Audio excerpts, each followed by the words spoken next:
This Sports Blitz podcast is brought to you by LMG. Grow your business through logo design, paper products, and video production. Visit leemarketing.net to learn more.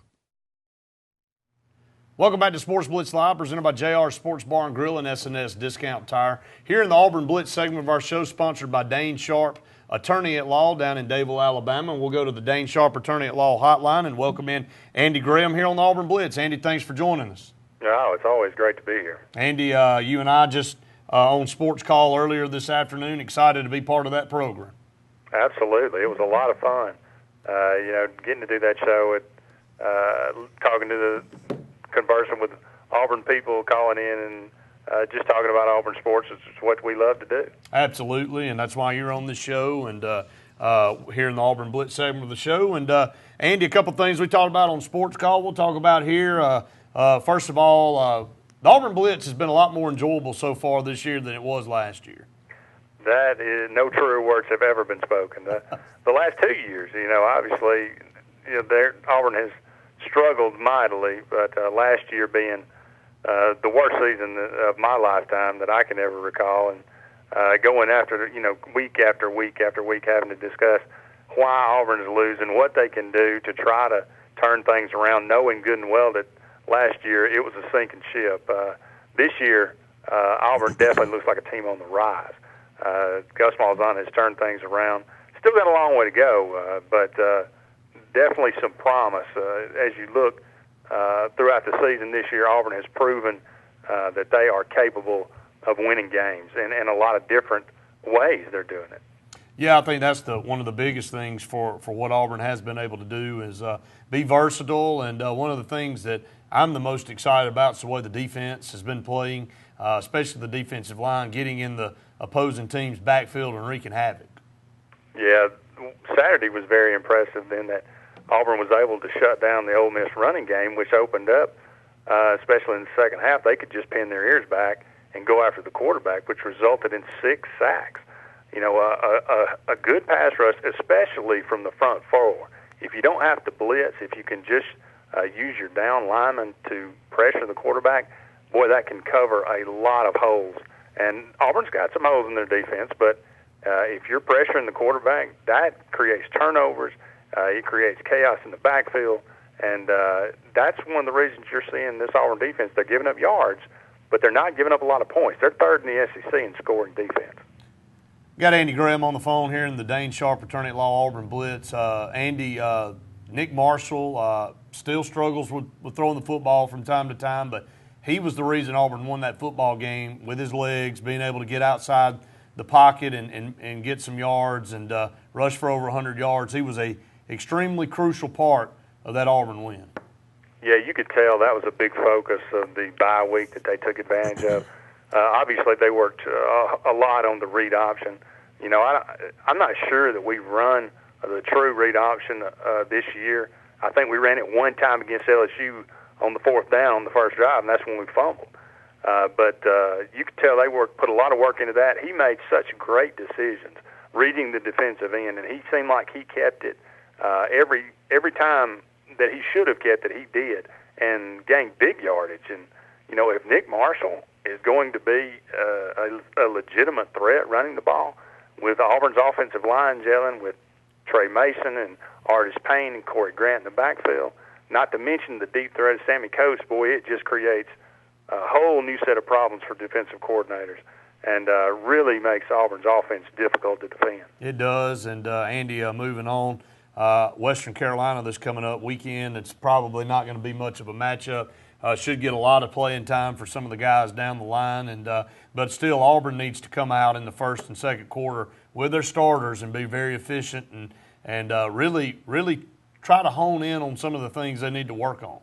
Definitely. Last year, speaking of that, last year, this would be a game where you would actually, I don't really know if you would actually have to consider the fact that Auburn would lose this game. This year, you feel very comfortable with Auburn coming in this game. You hope that Nick Marshall plays just the first half, tries to work on some things, the intermediate passing game, some of the things he's had problems with. But you also hope to see a lot of Jonathan Wallace. You'd like to see Cameron Artis Payne get a lot of carries, Corey Grant get a lot of carries. it'd be nice to see both those guys get over 100 yards rushing. Obviously, the Catamounts are not really a formidable opponent. Samford, not Stanford, Samford put up 63 points on this team a few weeks ago. Virginia Tech put up 45. So Auburn's really not going to have a problem scoring the football. It'd be a good chance for the defense to hold a team under 400 yards for once this season and really maybe build some confidence. Absolutely. Andy, one last thing before we let you go here tonight. Again, this team moving down the stretch, really you're going to find out a lot about this team the second half of the season. They've already passed a couple tests that a lot of people didn't think they could pass in Ole Miss and Mississippi State, and that leads me to believe that Auburn is getting back to some normalcy in their program, because you've got to be able to beat those two teams first before you can consider beating the upper-tier teams. Absolutely.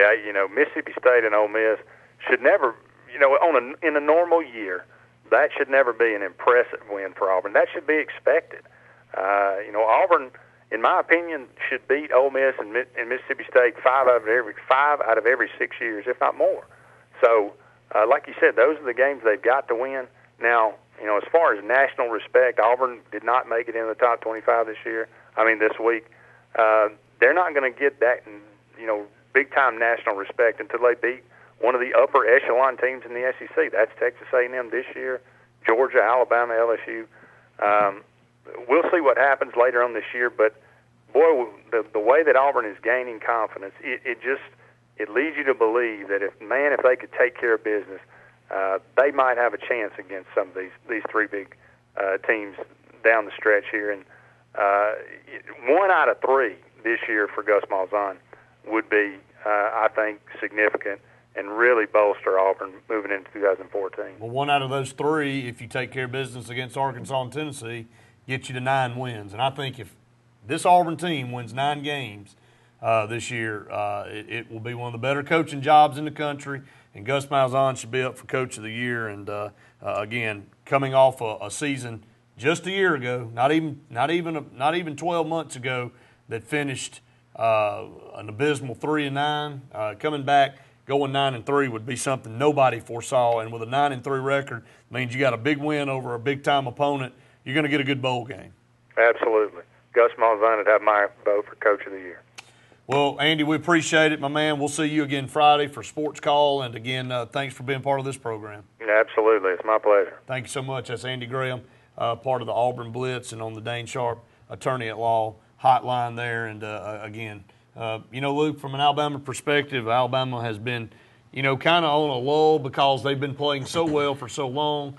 It's hard to maintain intensity and all, but for a team like Auburn that's trying to rebound and get back to the top tier of the Western Division, nobody's expecting them to be world beaters this year or even next year. But, if they somehow could pull out 9 wins, it'd be unbelievable. Yeah, I definitely think it would. A lot of things have really fallen in Auburn's favor this year, too. You look at Texas A&M, their defense is so bad, they just lost another guy. I think his name's Kirby Ennis on the defensive line today. They're horrible on defense. So, yeah, they're really bad on defense. That'll probably be another high-scoring game. The thing is, they're fantastic on offense, though. Yeah, they are fantastic. Auburn goes into a pretty good situation there.